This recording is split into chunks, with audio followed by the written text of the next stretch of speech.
Episode 95 of the Pilot podcast takes off now.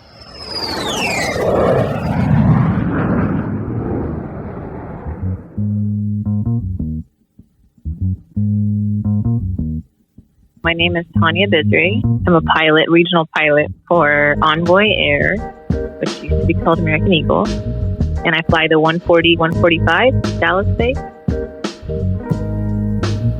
AV Nation, what is going on? And welcome back to the Pilot podcast. My name is Justin Seams, and I am your host. Today, I'm sitting down and talking with Tanya Birzi. Tanya is a current captain at Envoy Air, and she is doing some pretty cool things there. She's a good follow. Go ahead and follow her on Instagram. Her tag will be down below in this description or on my Instagram page as well. AV Nation, if you enjoyed today's episode, please leave us a review on iTunes. It means a lot seeing those reviews. I think right now we have something like 450 reviews, which is unbelievable. If you would have told me 2 or 3 years ago when I started this that we'd be on the 95th episode and having close to 450 or 500 reviews, I would say you are absolutely insane. But AV Nation, if you want to go ahead and support the podcast, please check us out on Patreon, patreon.com/pilotthepilot. I want to go ahead and give a special shout out to our $20 shout out on the podcast. And today it is going to be Micah Maziar. Micah, thank you so much for being a great supporter of the podcast. I truly appreciate it, man. AV Nation, go ahead and follow us on Instagram at Pilot the Pilot. Share this with all your friends. Get this podcast trending. Get it known for every single aviator or people that should be in aviation. Let them know about the podcast. I don't want to keep you guys any longer. So without any further ado, here's Tanya Birzi.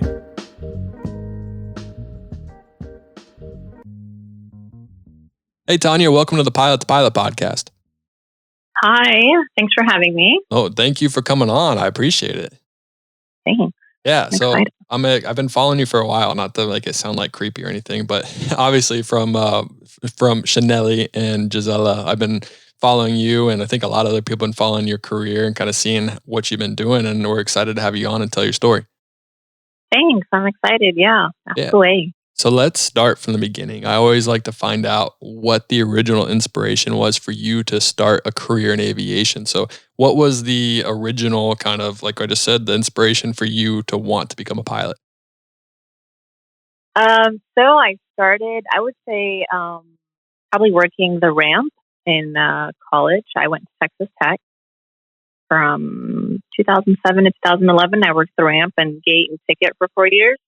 Nobody in my family was a pilot or a flight attendant or anything in aviation. I just, I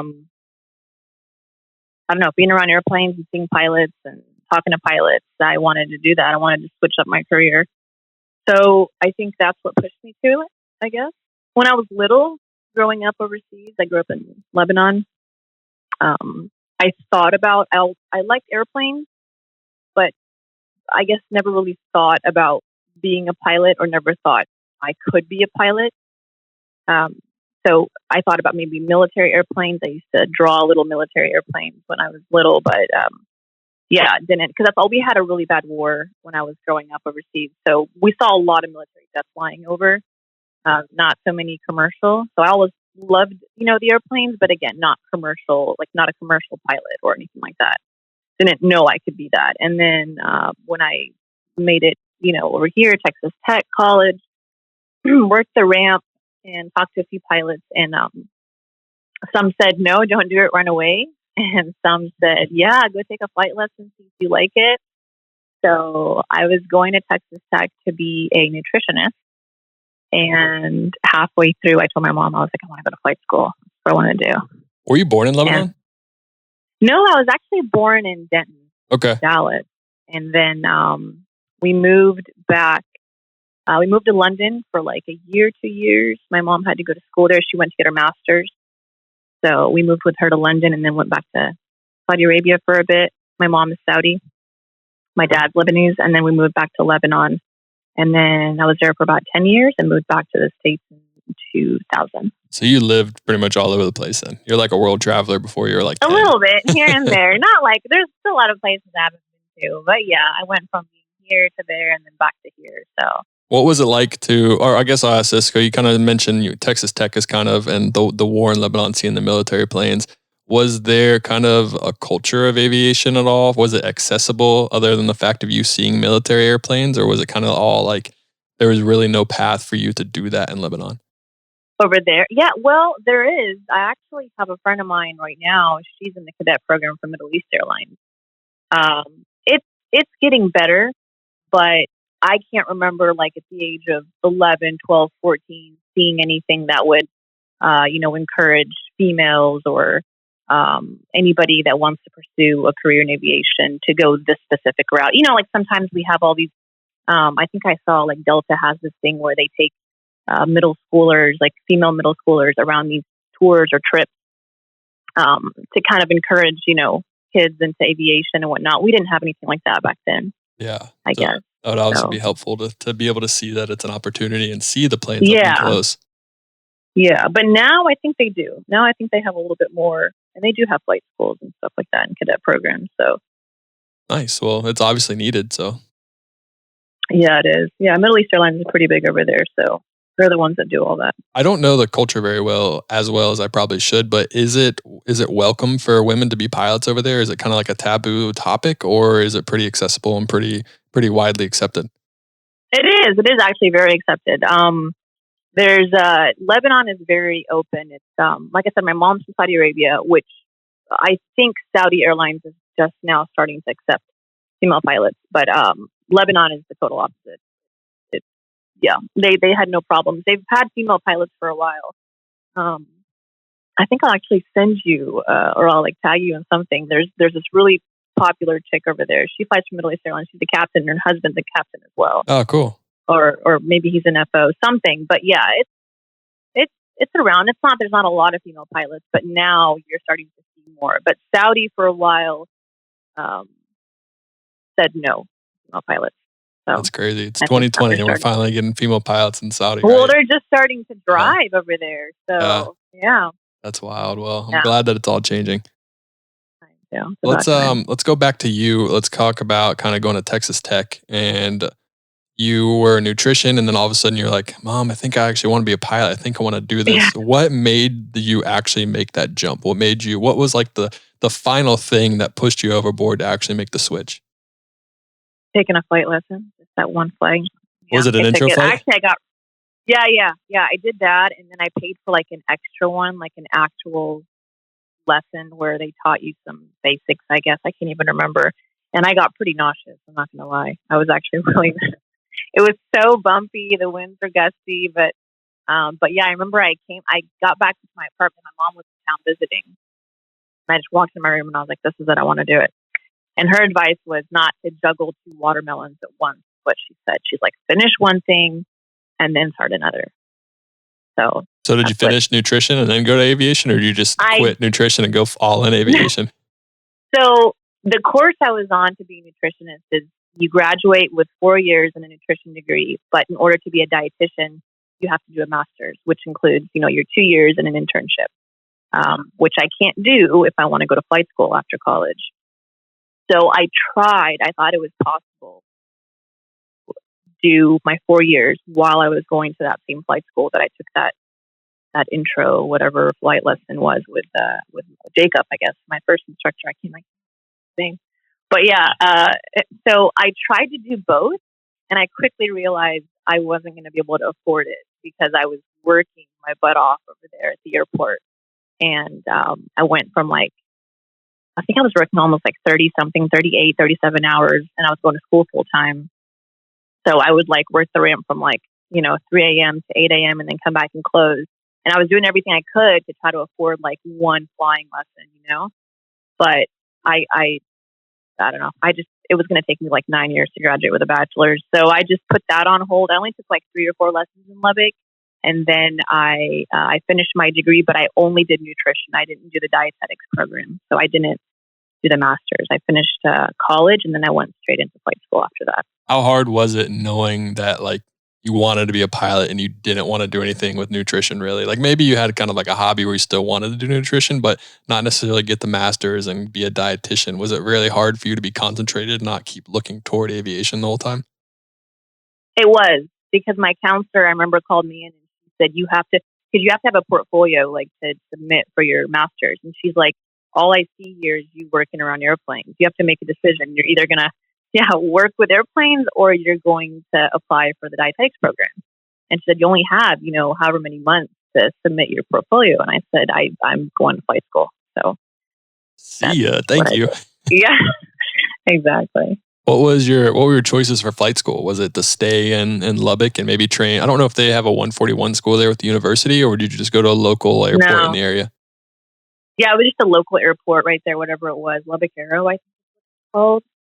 No, I decided to go I heard about ATP, so I did that. I moved back to Dallas. I did it in Dallas. What airport did you do to Dallas? Arlington. Okay. Yeah, there are so many flight schools in Dallas. It's crazy. You're talking about Denton. I know. It's like Denton has a huge amount of flight training. And then you have Arlington. There's just so much down there. It's wild. I mean, we fly into Denton. I used to fly in there with freight, and it would be, I think they do a bunch of, is it foreign students at Denton maybe? Like Chinese kids?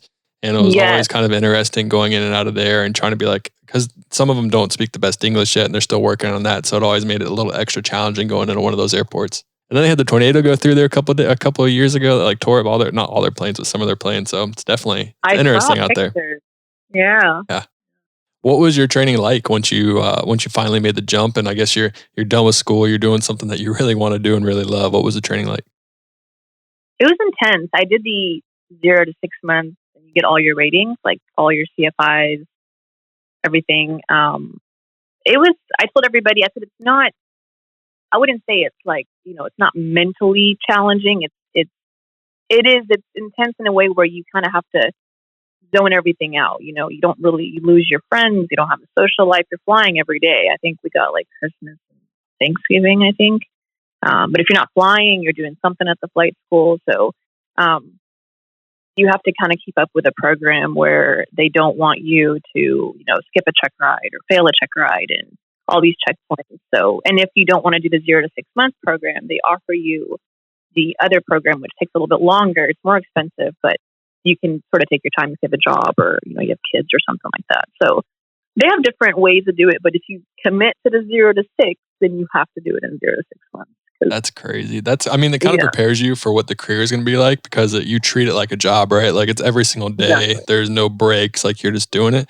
There's kind of I guess one problem with that would be is maybe the burnout rate would be pretty high because you're obviously going to get tired of something. You're going to just not want to go training one day and you can't afford to not do it because you miss one day and then that could push your check right off by who knows how long, especially with the weather in Texas. It's just like, that just seems like the burnout rate would be pretty high with the 6 months 0 to hero. 100%. Yes. There were days where I was burnt out, where I did want to not get up out of bed or, not go up to fly. It would have been, a perfect, pretty day, but you're just tired. So yeah, I just remember always like pushing myself, like, you have to do this, you have to do this. And when you start to think about like the time and the money, it's kind of, you're forced to kind of finish it up. So yeah, it is intense, but, and people always ask me, like, is it hard or what if I'm not good at math or stuff like that? And I try to explain to people, it's not, it's not like rocket science hard, but you just have to really be focused and dedicated. If you kind of go into it half-assed or maybe not 100% wanting to be a pilot, then you're gonna, I don't know, it might be very hard to push through the whole 0 to 6 months at first. Yeah. How long? So let's say you start at 0. Do you remember how many hours or how long it took you to get your private?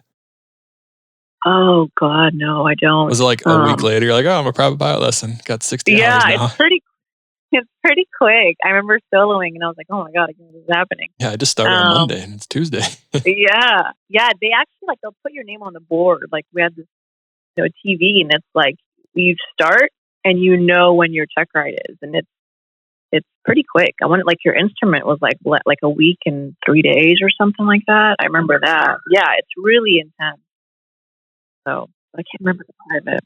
It's definitely not for everyone. Like it clearly works because obviously they've been doing it for a while and they've had success with pilots, but there's also the people that probably don't finish it and maybe kind of wash out because of that, because it is so intense. And that's kind of the beauty of training is that you have so many options to train. So if that doesn't work out for you, then you have literally thousands of other flight schools that you could go to, Yeah, that's what I tell everybody. Like the intense or the 0 to 6 or 0 to 6 months is a very intense program, but make sure you have nothing set aside. Like you're not buying a house, you're not about to have a baby or going through like, it's really, you have to be very focused on just that, because you don't want to wash out of the program. You don't want to spend all that money and time and then just, waste it. So there's so many other flight schools that can work with your schedule or do the longer program. If you were going back to school, so say like you're 18, you're graduating high school, you're reapplying, and you want to be a pilot before you go to college, do you think you would have done things a lot differently, or do you think you would have gone to ATP still? I would have started earlier. If I knew at 18 I wanted to be a pilot, or I was going to be a pilot, I would have started earlier. But then if I would have started earlier, I don't think I would have done ATP. I would have done another flight school where it's not so rush. Nothing against ATP. Like I said, they have a way to make things work, but there's a lot of pilots that do ATP because they want to finish in 6 months. So it's like a time crunch, but there are people that get out. And I was one of them.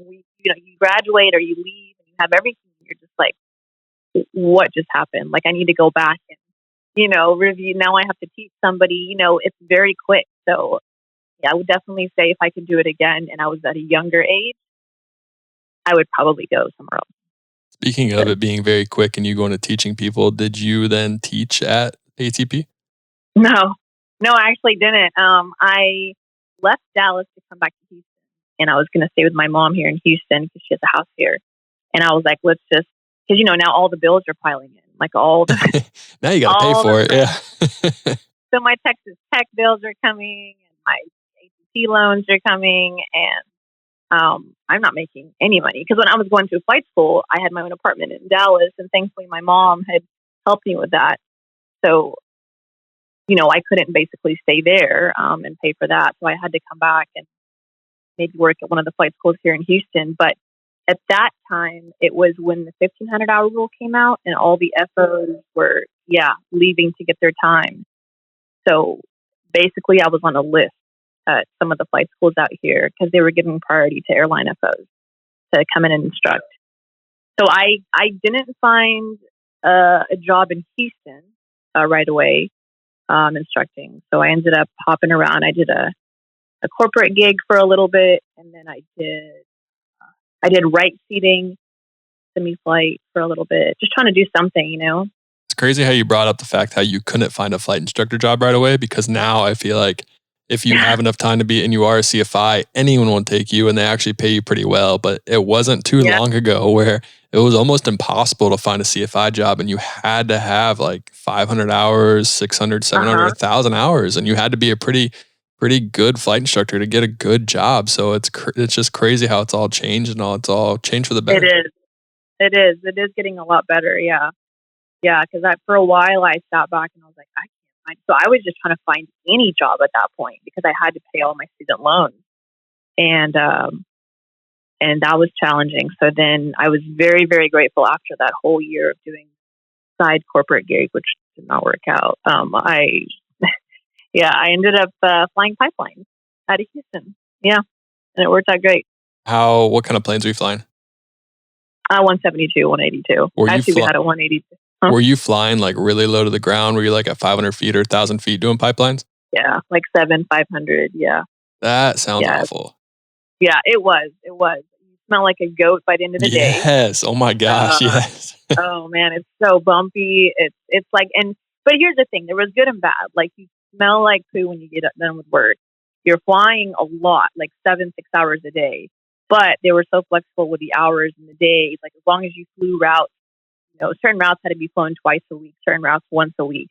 But you could, like, if you wanted to have the weekend off, you had the weekend off. If you wanted to switch things around and maybe like a Wednesday off, they were very flexible. Nice. And the pay was great.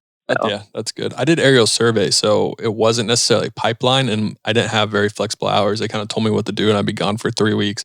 But we also did pipeline stuff, but it was different than yours. It was up at flight level 210 and an unpressurized 310. And we were doing pipeline all the way up there with the digital camera, taking pictures of the whole pipeline. Oh, God. That's wow, that's a pie. Okay. Yeah, we had sucking on oxygen for 4 hours. Oh, wow. Ours was pretty It was low. interesting. I really liked the way I built my time. So I didn't become a flight instructor. I did aerial survey, and then I went to freight. But I felt like aerial survey really taught me what it was like to be a pilot on the road and kind of what the life of a pilot actually is. Because I had to do everything for myself. I had to book hotels. I had to figure out how to get the plane there, how to get hangar space, how to do this, when to schedule the oil change or maintenance and all that. So it was kind of cool and some really good experience that you can get outside of flight instructing. Yeah. Wow. Yeah, that is good. No, I didn't. Everything they pick. I mean, when it was time for it, there was a hangar and a place over here. They take care of it, but I was home every night, so yeah, I didn't really know much about being gone all the time until I came here to the airline. What? How many hours did you spend there? Did you build all your time doing pipeline patrol?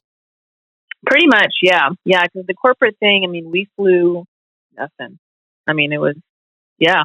I would say everything was pretty much pipeline. What kind of corporate flying was it? It was for a guy that flew for a big company here in Texas, and he needed like some right seat help every now and then on his flights. But it was very short flights, like San Antonio, Austin. Every time they opened up a new place. So I want to say in like a year, I maybe flew 50 hours. Oh, wow. Yeah. Maybe. You're not going to get a lot of flight time going from San Antonio to Austin. No. Honestly, I look back, again, it's all an experience, and you live and you learn. But it was terrible. It was not good. It was, I wasn't paid the whole year. I thought I was going to get paid. It's a long story. But yeah, I was like, this isn't going to work. So it was not good. I mean, that's good for you to realize that, because a lot of people kind of get stuck in that and they don't have any other options. And they're kind of just like, well, this is how I build my time. And they keep doing the same thing over and over and over again. It's unfortunate that honestly, a lot of times people will, they take that. It's like, oh, okay, well, she needs this or someone needs that. But there's some people out there that unfortunately just, I would say, are not very nice to others. And I guess and especially with like low time aviation jobs, it's really sketch because they don't want to pay a lot. They kind of want to do it under the table. Some of them don't really pay attention to all the regulations and the rules, and you really have to be careful. It was very sketchy. I was talking to another friend of mine. He did corporate for an actually a way bigger company, but I was telling him all the things that like I went through and the challenges. And there were definitely a lot of challenges. I was a girl, and I felt like there were things that, that shouldn't have been happening. And he was just in shock. He's like, I can't believe that somebody even can operate like that. And I was like, yeah, it's out there. It exists, which, I hope that there's people out there that don't just give into that. But sometimes, like you said, people don't have time and they just want to do whatever they can. I was fortunate enough to, like I said, I had my mom. She's a huge support in my life. And she really helped out with a lot of things. So I don't think I'd be here if it wasn't for her. But sometimes people I've heard, they just do things just to, pay the bills or whatever, get the hours going. Sometimes they don't know any better. They just think this is what aviation's like. This is what building your time is like. And you kind of have to pay your dues no matter what the job is. So I'm glad that you're able to realize that you didn't have to do that. That's definitely huge. Yeah, I'm glad to. What was your, were you kind of turned off from corporate aviation then from that? Because I guess that's probably your only experience with corporate. So now you're out there building your time and you're probably swearing off corporate, like all corporate jobs are terrible. I'm never going to do this. I was actually telling my friend that. I was like, I would never do it, because he was debating the airline, the airline world versus the corporate world. And, his life was amazing. He was telling me about all these, exotic destinations, the pay, the people, and he loved it. And when he heard my story, I mean, he couldn't believe it. So yes, I probably do have a bad taste about corporate, but I wouldn't tell anybody that was just my story. I would tell anybody that wanted to try it or had the opportunity to try it, just to make sure it's, I guess, a legit operation, like you're saying. And sometimes the only way to find out is by doing it and taking that job, because they can really sell you on the fact that they're a great operation. But then once push comes to shove, you're like, oh crap, made a huge mistake. Exactly.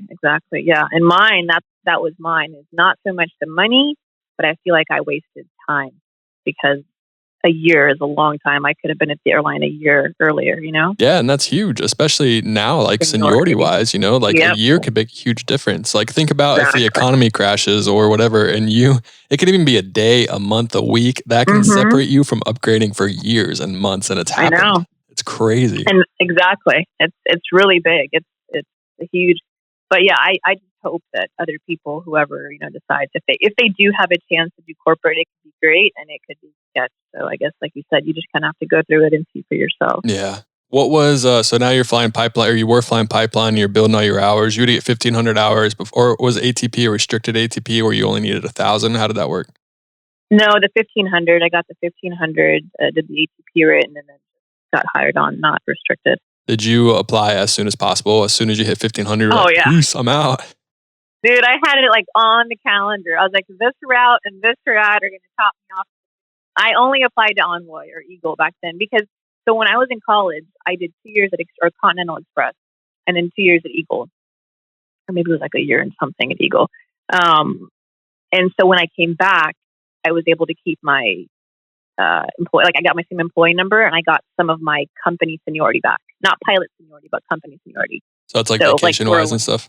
Yeah, like 401k vacation, stuff like that helped out. So Eagle was the only place I applied back to. I was about to ask what airlines you applied to because there's so many that you can apply to, but I guess you answered that question for me. Yeah, Envoy was the only one I applied to. And that was American Eagle before it kind of turned into what Envoy is now, right? I mean, I don't know. I didn't know the pilot part of it. I know, speaking to a lot of pilots back when I was, ticket gate back then, it was a lot slower. Things were moving a lot slower than what they are now. But I think now with the turnover and people in and out, I mean, the only thing I can see is now, I don't know what it was like back then, besides it was just very slow moving with the flow. So. Yeah. And how long have you been at Envoy? Let's see, I got hired April 2015. So yeah, I'm coming up on 5. 5 years. Wow. That's crazy. Yeah. Yeah. Wait, was it April? Yeah. It was April. Early congratulations. Oh, thanks, man. I know I got an email the other day. It said, come by and get like your 9-year plan. I was like, 9 years? Well, they're counting the years that I was there back then. Like, oh, yeah. Yeah. You're like, sweet, thanks. Yeah. I was like, nah, I'm not going now. Yeah. No, thanks. Let me know when American calls. Bye. Yeah, exactly. So Envoy, you were there. How long were you a first officer before you upgraded? When I upgraded, let's see. Has it been? Because I got displaced. They were like, they're forcing upgrades at Eagle or Envoy. So they, I went because I got displaced. I want to say two something years as an FO. What was it like going from you flying a 172 or a smaller airplane to being thrown into the regional world, flying a bigger and faster and more complicated airplane? I appreciate the AC. That's it. That was like the one thing I was so happy, like just not getting bounced. I mean, just like get bounced around every now and then, but like just having like, sometimes when the packs work, you have some good air going in there. Sometimes when they work. Yeah, sometimes when they work. No, I mean, it's obviously, it's very challenging. Training was, because when I did my training with 121, it wasn't what it is now, which is AQP. So it was very challenging. Everything, check ride, the oral. Actually, I failed my oral the first time around with Envoy. Yeah, it was just a complete. I mean, I was destroyed. I feel like I was. It was very challenging for me to like accept that, to go through that. But again, I think looking back, I also tried to like memorize everything, know everything. FM1, the gray book, the blue, but everything that we had. It's like I wanted to get all that in. A month, and I think I just overwhelmed myself with information that there were a lot of people in there that said know this, you can't know it all. But with how the 121 check rides were and the oral was, you didn't have like a gouge on what you were going to get asked, or you didn't know. Literally, my oral was, he sat me down in front of like the paper simulator and he just said every button in here is fair game, and he literally went to like every single button on every single panel. And now it's different. Now they have it split, depends on which cycle you're on, and they can ask you certain questions. So yeah, it was very hard. The training was hard. The flying was awesome. People with my IOE guys, people I fly with, it was great. But I would say the 121 training was definitely very challenging, coming from a 182, 172 to a jet. Yeah, absolutely. You kind of like hang on tight and hold on and try to just get all the information you possibly can. And it's really hard, like you said, because you want to know everything, but it's almost impossible to know everything in the airplane. Yeah. And the people that were in my class that actually did only know the basics of what they had to know are the ones that did great and like passed the oral the first time around because they didn't overwhelm themselves with information. So I probably shouldn't have done that, but I didn't. I just thought I had to know it all because you kind of get that vibe when you go in, you know. I mean, yeah, you also want to know everything. Like you're a new pilot, you're coming in, you want to impress everyone. You've probably done well in all the other training and impressed everyone else. So you're like, well, hey, if they can't learn it all, I can learn it all. You know, you kind of want to show everything you know. Yeah. It was tough, but I know. What kind of flying would you guys do? What were your routes mainly? All over Texas. We still do the same thing. Yeah. So we do the 140 or 145 both. They do. It's basically Mexico, Canada, and like East Coast. We don't go anywhere on the West, really anywhere. Now the 175 is doing that. So yeah, pretty much everything except for like even we go all the way up to like Springfield, Illinois, or yeah, we can do that. We can do like Miami, Cleveland. That's like pretty far. I did like LaGuardia, Memphis. We're kind of all over the side on that, like the east side, pretty much. I would say, and all over Texas. Yeah. You go to Laredo Mexico, quite a bit. Oh yeah, Laredo. I used to live in Laredo with my freight job. Really? Yeah. So Laredo is like kind of like not my favorite place, but I kind of have like a little soft spot for it because I was there so often. Yeah, Laredo. We go there a lot. I talked to our alternate a lot of times. Yeah, it's really funny because every time I would see an airline coming out of Laredo, it would always be one that was like mismatched. Like they pulled a tail from another plane to put it on here and they just like never bothered to paint it, or it was always like the older airplanes that flew in and out of Laredo. So it was definitely like, even the airlines are kind of like, it's Laredo. Yeah. Pretty funny. Yeah, it's an interesting place, that's for sure. Do you guys overnight there at all? I think, yeah, we go there. I think we overnight there, yeah. Everything tends to kind of blend in sometimes. I can't remember, but yeah, we do overnight there. What so how was upgrading to captain? What was that like? Was it equally as hard or was it pretty easy since you knew the plane pretty well? It wasn't. The training was a lot easier than what I thought it would be. You know, the airplane, and it's a quick like 2 weeks, I think, is what it is. So yeah, you pretty much just kind of have to know where to put your hands, and the hardest part was getting out of the seat, I would say. Don't turn left, hit the window. Exactly. Like your hand, to slide the seat in and out, like the levers on the left and not the right. But yeah, and it wasn't hard compared to like initial, for sure, of course. Very, very easy. A nice, good, smooth transition with the way the program is now. So yeah, I would say getting out on the line was another thing and flying, but the training was smoother. That's good. So I've always heard that like your first week off of IOE as a new captain, like everything happens to you. Did you did that happen to you as well? Was it kind of just like throwing all these things that you've never seen before? Dude, it was. Am I allowed to curse or is it like? Yeah, you can curse. Curse on this. Oh, it was a shit show, dude. It was a complete goat rope. Like my first trip off of IOE. My IOE guy told me, he goes, everything is going to go sideways. Like, please don't say that. He goes, oh yeah, it's going to go sideways, and it did. I had shit weather. If he's probably listening, I had a shit FO, and he knows he's a shit FO, and I don't care. That's fine.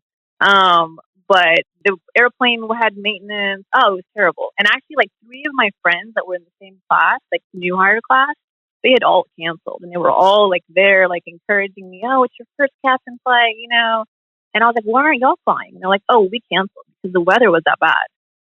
But I didn't cancel. Is it up to the captain to cancel a lot of times, or does the company make the call? No, the company, you can't cancel. SSC has to say, yeah. But it was bad. Yeah, it was definitely bad. There's a lot of shit that's dumped in your lap. And for some reason, and it's not even like the first trip, it's like the first few months. Like I've seen more crap happen when I'm in the left seat than I ever did in the right, for some reason. That's crazy. Yeah. Do you think all that stuff might have happened? You just didn't pay attention, or was it just like big stuff that just never actually happened to you before?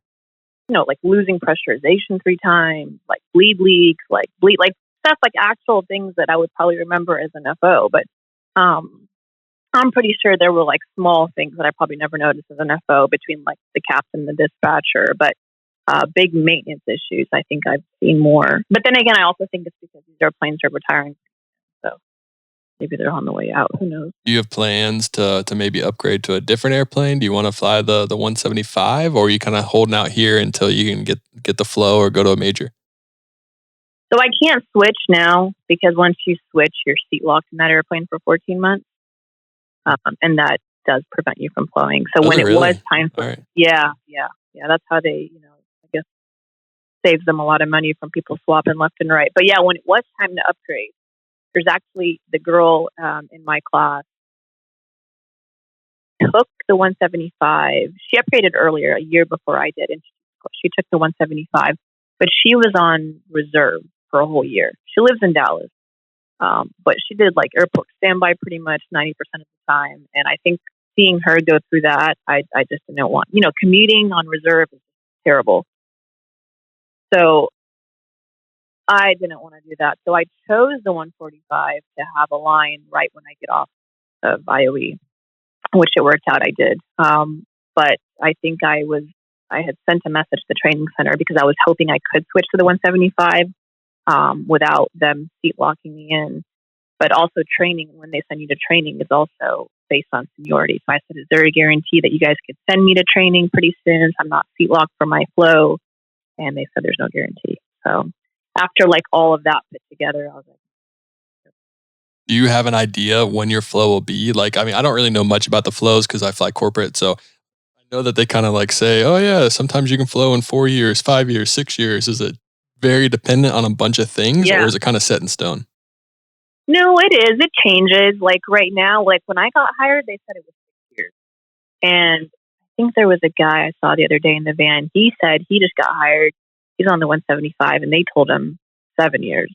Oh, so it's going up a little bit. I think it might be going up. Yeah, I'm not 100% sure. Mine's supposed to be November of this 2020 is when I'm supposed to go, but we'll see. How does that work? Is that like November 2020 hits, you get an email from American, they're like, congratulations, you're now an American Airlines pilot, your training is this date?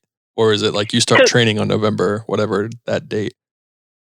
So they say November 2020 is when you're supposed to be an American, but I think we were looking at like the table and the people that are flowing and counting, because they're supposed to flow like 30 pilots. Every time the contract changes or there's a new letter or something, they update how many pilots are flowing in a group or whatnot. So right now, I think they're flowing about, don't quote me, maybe 28 to 30 pilots a month to flow to American. So that's supposed to slow down, I think, in the summer. And then once that stops, I think the number goes down of people that are flowing or pilots that are flowing to American. I think it goes down to something less than 20 pilots a month. And so that determines when you go. So if we counted like 30 pilots a month and where I am on the seniority list, then I would get a letter from American in like 6 months that says you're supposed to be an American in like, 2 months. So 6 months I get the letter, maybe a month or two after that, hopefully I'd be in class, like an actual class. There's no interview, right? It's like you go straight to class. Yeah. Like you leave Eagle, turn in your badge, your iPad, and like next week you're in class. That's pretty cool. Yeah. Hopefully it happens. Yeah, I really do, man. I really do hope it happens. But I want to get my hopes up because stuff changes and, who knows? They say 30 pilots and then it goes down to like 2. Yeah, like we kind of talked about, it's very dependent on a lot of things. And obviously the economy plays a role into it, oil prices, like there's so many things that play a role into that flow program. And I mean, it is great. It's a great way to get more people into American. And it's also nice that you don't have to go ahead and interview again, which must feel really good. But it's like sometimes it might not be as good as it seems, like there's always kind of caveats to everything. True. And people that were here back in the day, like way before my time here at Eagle, it took them, 12, 13, up to 16 years to flow. So, sometimes I think what's 6, it's really nothing to bitch about sometimes. You just I got to keep it together. But I couldn't imagine 16 years. That's a long time to be at a regional. Yeah. In a 145? Yes. Oh my gosh. Yeah. Flying to Laredo and Del Rio all the time. Oh my God. 5 loads a day. Yes. Maybe a Brownsville turn in there too. Oh God. Yes. I was just there not too long ago. That's really funny. One of the worst winds I've ever experienced was in Brownsville. I think it was like gusting to 50. It was right down the runway though. Yeah, it was not fun. Geez, you could lean into the wind and it was holding you up the whole time. And then when the wind gust left, you just fall to the ground. That is crazy. Yeah, it was pretty wild. Yeah, yeah. I mean, flows are great. Flows have really kind of helped out the regional pilots get to where they want to get. And I mean, I'm not saying that it's a bad thing at all. I think flows are amazing, but I've also known that people keep their options open. Like, can you still apply to American outside of the flow, or is that kind Yeah, of okay? So you can get yeah, hired yeah, yeah. before your flow then.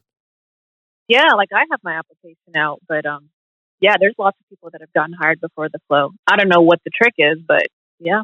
Yeah. Hey, look at me, please. I know, right?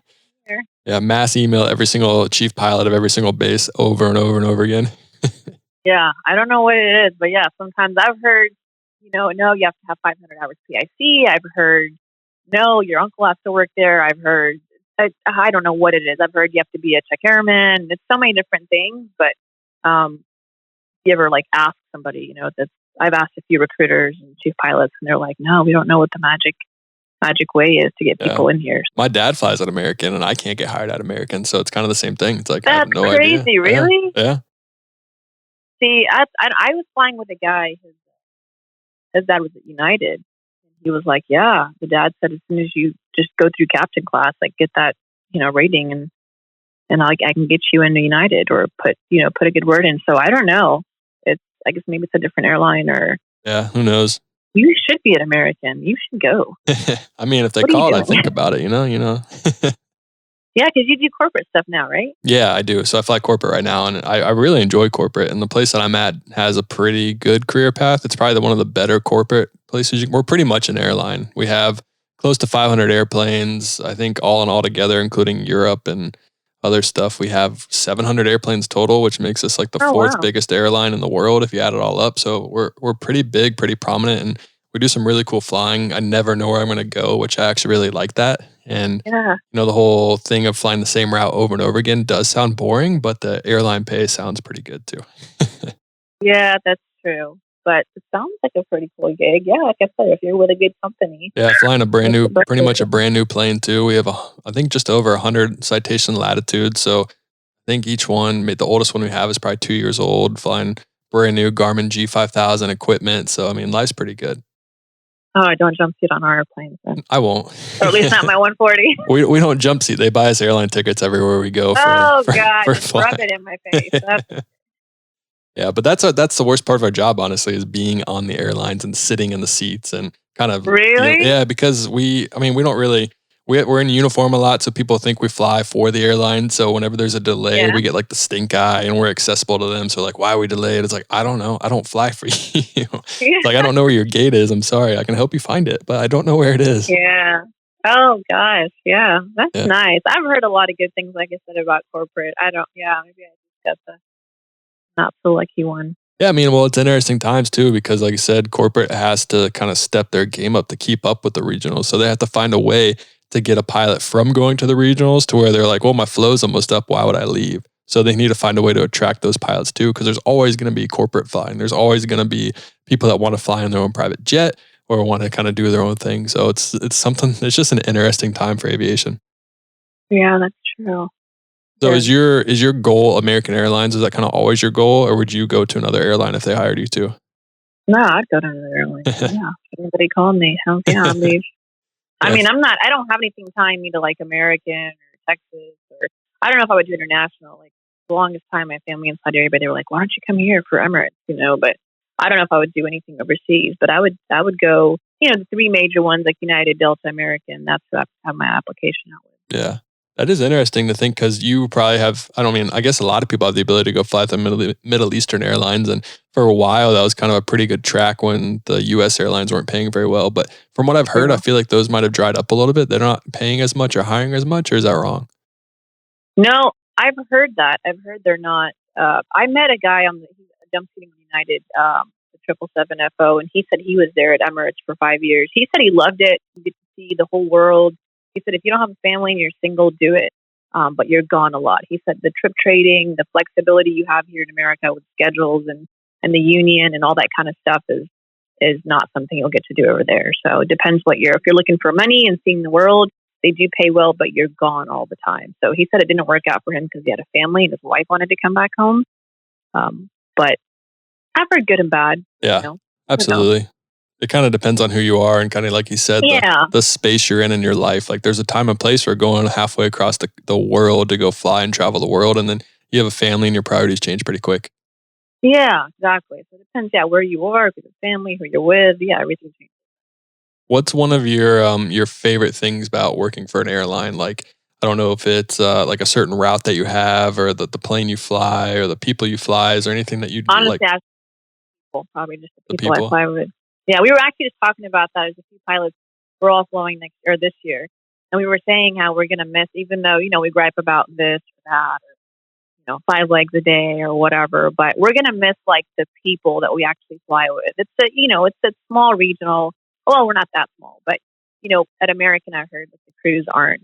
The flight attendants split from the pilots, or you never know who you're flying with. Every leg is different.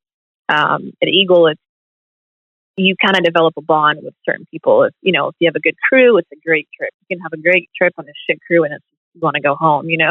So I think, if anything, I will miss seeing like all the people that I fly with, the FOs or the captains that I flew with, and stuff like that. Do you have a dream plane that you would like to fly, like a dream airliner? Probably 7A. Yeah, Yeah, 7A would be cool. yeah, it would be. That's pretty awesome. That's the only thing. Everybody, I don't know. Whatever they give me over there, I'll take it. I'll take anything, please. I'll fly the Mad Dog if you bring it back. Just let me go. I know. I'll shovel coal if I have to. I don't need a GPS. I'll make it work. Yeah. No, the 7A is very pretty. Yeah, 7A. I mean, I'm friends with Dustin Johnson. Oh yeah. So isn't he in training? Yeah, he's doing the 7A right now, and it's like, dude, you're making me jealous, man. Like that is a pretty sweet plane. That is a very nice airplane. He's got a pretty good gig right now, so. Yeah, he does. He's always swapping like from one good airplane to like another. Yeah, it's always. He's like a walking American Airlines promo too. So American needs to find a way to keep throwing his stuff out there so more people can see it. Make people more jealous and want to go there. That's true. Yeah, he's doing good. Well, cool. Well, I have a rapid fire section for you where I'm just going to ask you a bunch of random aviation questions, and you just say the first thing that pops into your mind. Oh, God. Okay. All right. Okay. What is your favorite airplane you've ever flown? The Citabria. What is your favorite? Do you have a favorite corporate airline or favorite corporate airplane? No, because the only thing I did, the right seating was a Hawker. That's the only thing I know. What about one that like maybe just like when you haven't flown, like a Gulfstream or a Global? Do you ever look at those and you're like, dang, those are cool? No, I'm not too familiar, honestly, with all the corporate ones. I went to like one of those conventions where you could see them all parked out there, and they're really pretty. But yeah. I don't know what they are. They all look really pretty. That's really funny. What's the ugliest airplane you've ever seen? Ugly? Oh, I don't know if any of them are ugly. Oh, they are. There are? I don't know. What's an ugly one? I don't know. The Piaggio is my least favorite airplane. Piaggio, I'd have to Google it. Yeah, it's like a catfish. We'll circle back. We'll give you some time to think. Okay. What's something you wish you knew before you became a pilot? How much flight school is going to cost me at the end? That's good. Yeah. Who is someone in the industry that you would like to meet most? It could be someone that's alive or someone that might have passed away. In the industry? Yeah, like a famous aviation pilot or someone just like involved in aviation that you would love to have the opportunity to talk to. So it could be like a Charles Lindbergh, Amelia Earhart. It could be anyone like that. Oh, probably, Amelia Earhart would be nice to meet her. Yeah, that'd be pretty cool. Yeah. What's your favorite thing about aviation? Traveling. What's the hardest approach you've ever flown? Oh, God, hardest approach. Aspen, but it was in the sim, not in real life. Have you gone to Aspen? No, never been. We go there quite a bit. We pretty much live there. Yeah. Yeah. It's always fun. What is your favorite airport you've ever landed at? I've never landed at It can be Puebla. as a passenger or it can be as you flying the plane. So it could be like a crazy one out in the Middle East or all over the world. No, I would say Puebla. Flying would be Puebla because there's 2 active volcanoes on the side of the runway, like in between. No big deal. Yeah.